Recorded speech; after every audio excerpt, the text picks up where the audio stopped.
Pwede mo, ma'am, kasi basa na ako eh. Basa ako dun sa bahay. Sige po, salamat po. Basa na po kasi yung sapatos ko. Thank you.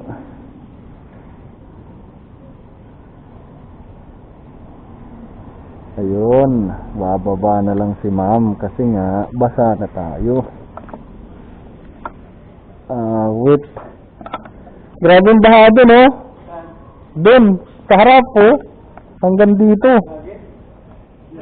Oh, dun sa may tower. Oh, dun sa SM, sir.